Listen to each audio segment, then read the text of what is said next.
Քննարկում ենք հարց համար 9 Հայաստանի Հանրապետության 2025 թվականի պետական բյուջեին վերաբաշխում կատարելու մասին հարցը։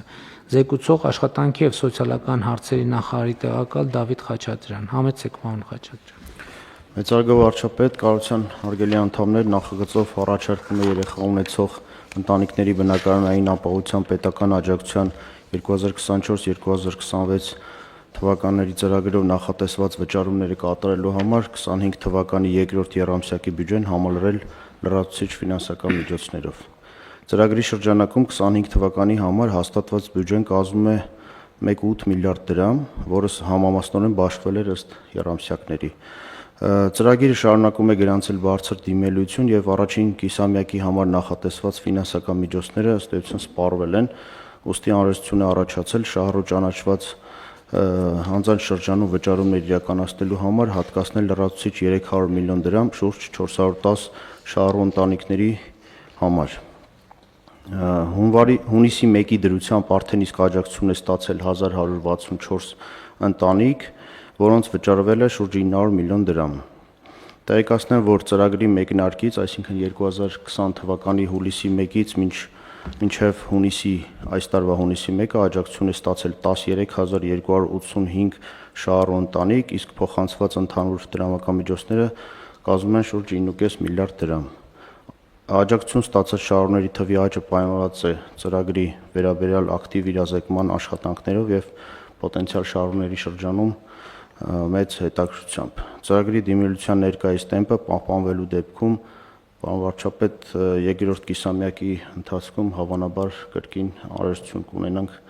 եւս ֆինանսական միջոցների հայտ ներկայացնել։ Խնդրում եմ հաստատել այսքանը։ Դες այն դեպքն է, որ մենակ հաճույքով կկայացնենք ֆինանսական միջոցների ավելացման որոշումը, որովհետև հիշեցնեմ հարգելի գործընկերներ, խոսքը ընտանիքում երեխայի ծնվելու կապակցությամբ բնակարան ձեռք բերելու հարցում ընտանիքներին աջակցություն ցուցաբերելն է։ Ինքը բազմաշերտ ծրագիր է, 3-4 դեպք է նախատեսված, մի դեպք է, երկու դեպք է նախատեսված։ Հա, սկզբից լայն էր, հետո մենք ավելի հասկանալի եւ պարզ դարձրինք ծրագիրը եւ ակնհայտորեն մեր հաջողված ծրագրերից է եւ մենք հատկացնում ենք առաջին երեխայի ծնվելու դեպքում եւ նաեւ հաջորդ երեխաների ծնվելու դեպքում էլ ենք աջակցություն տրամադրում։ Կարճ բովանդակությունը ծրագրի հիշեցնեք, պարոն Խաչատրյան։ Ծրագիրը ունի երկու բաղադրիչ, առաջի բաղադրիչով եթե ընտանիքը ունի արդեն երկու անչափահաս, առնվազն երկու անչափահաս երեխա եւ ցանկանում է տուն ձեռք բերել մարզային բնակավայրում որևէ, ապա այդ դեպքում պետությունը աջակցում է կանխավճարի տեսքով, այսինքն կանխավճարին որոշակի ավելացում է կատարում եւ երկրորդ բաղադրիչը արդեն երբ երեխա է ծնվում այն ընտանիքում, որտեղ ընտանիքը ունի հիպոթեք, այդ դեպքում առաջին եւ երկրորդ երեխայի ծննդի դեպքում մինչեւ 500,000 դրամ եւ երրորդ եւ յուրաքանչյուր հաջորդի դեպքում 2 միլիոն դրամ միանվագ ուղղում է մայր գումարի մարմինը։ Շատ լավ, իհարկե ժողովրդագրության ոլորտում մենք խնդիրներ ունենք եւ շարունակում ենք ունենալ խնդիրներ, որովհետեւ ցավոք սրտի ծնելիության ցուցանիշները նվազում են եւ մենք ամենատարբեր ծրագրերով պետք է շարունակենք ցուցաբերել աջակցություն այն ընտանիքներին, որտեղ երեխաներ են ծնվում եւ իհարկե նաեւ այս ցուցանիշները ցույց են տալիս, որ այնուամենայնիվ ծրագիրը պահանջված է, բայց մենք հույս ունենք, որ այս եւ մյուս ծրագրերի եւ ընդհանուր առմամբ երկրում մթնոլորտի բարելավման եւ ապագայի նկատմամբ ավելի մեծ վստահություն կառուցելու արդյունքում մենք կարողանանք ժողովրդագրության ոլորտի, ծնելիության ոլորտի խնդիրները հաղթահարել։ Սա իհարկե տեղի չի ունենա 1-2 գործողությամբ, մենք ընդունել ենք ժողովրդագրության ոլորտի ռազմավարություն եւ այդ ռազմավարությունը պետք է հետեւականորեն իրականացնենք, որպեսզի կարողանանք մեր խնդիրները լուծել, ինչը չի նշանակում, թե այն որոշումները, որ այսօր կայացրել ենք, սպառիչ են, մենք անդադ պետք է հետևենք process-ներին,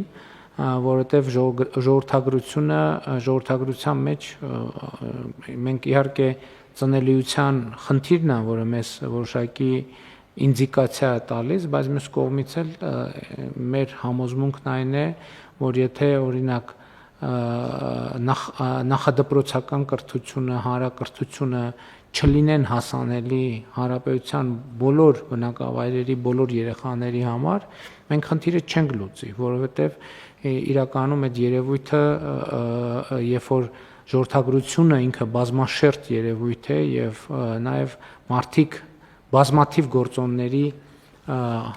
հաշվառումով են կայացնում որոշումներ եւ իհարկե երկրում ընդհանուր սոցիալ-տնտեսական, բարոյահոգեբանական, անվտանգային միջավայրը եւ ապագայի նկատմամբ հավատը շատ էական դեր ունեն այս գործընթացներում, այնպես որ այստեղ մենք մեր գործունեությունը հետեւողական պետք է շարունակենք իրադրության բարելավման ուղղությամբ։ Համեցեք։ Պարոն վարչապետ, ծնելիության հետ կապված ունենք հետևյալ ուրեմն իրավիճակը, ըստ վերջին պաշտոնական հրապարակումների մենք պտղաբերության գործակցով վերջին 30 տարվա մեջ ամենաբարձր ցուցանիշն ենք գրանցել։ Սա նշանակում է, որ մեկ կնոջ հաշվով մենք ամենաշատ երեխա ունեցել ենք 23 թվականին, վերջի հրապարակում 23 թվականին է 1.9 գործակից եւ 94 թվականից հետո նման բարձր ցուցանիշ չենք ունեցել, բայց զուգահեռ ունենք ծնունդների բացարձակ թվի նվազում, այս է իրավիճակը։ Բայց դա ինչի է դա կապված, ասենք այն դա կապված է պոտենցիալ ծնողների թվի նվազմամբ, այսինքն մեր բնակչության սեռատարիքային կազմը, ծնողները, ովքեր մտնում են արդեն մայրերը, ովքեր մտնում են մայրանալու տարիք եւ զուգահեռ նաեւ մայրանալու առաջին ուրեմն երեխա ունենալու տարիքը զուգահեռ բարձրանում է, այսինքն պոտենցիալ ծնողների թիվը նվազում է, բայց մեկ կնոջ հաշվով ծնված երեխաների թիվը աճում է։ Շատ լավ։ Այսպիսի պատկեր ունենք։ Մի բան էլ հիշեցնեմ, որ նախորդ տարի մենք ծրագրում մի բարեփոխում կատարեցինք, որ սահմանամերձ բնակավայրերում եթե կան հիպոթեկներ եւ այն բնակավայրերում, որտեղ դպրոց կամ մանկապարտեզ է կառուցվում, այդտեղ աջակցությունը ավելացվում է 50%-ով եւ մենք սահմանամերձում գրանցել ենք 9 ուրեմն դեպք, որտեղ 50% ավել աջակցություն են ստացել եւ երկու բնակավայրի դեպքում էլ դպրոց կամ մանկապարտեզ։ Քանի դեպք է արձանագրել։ Ընդհանուր 11, որից 9 սահմանամերձում։ Շատ լավ։ Այդ 11 ընտանիքի մասին է խոսքը։ Դե այդ են թվերը չեն, որ մեզ կարող են գոհացնել, այսինքն 11 դեպքի մասին է խոսքը, ոչ թե տոկոսի։ 11 դեպք, որ հենց սահմանամերձ բնակավայրում է այդ հիպոթեկը տեղի ունեցել, բայց մենք գիտենք, որ սահմանամերձ բնակավայրում հիպոթեկները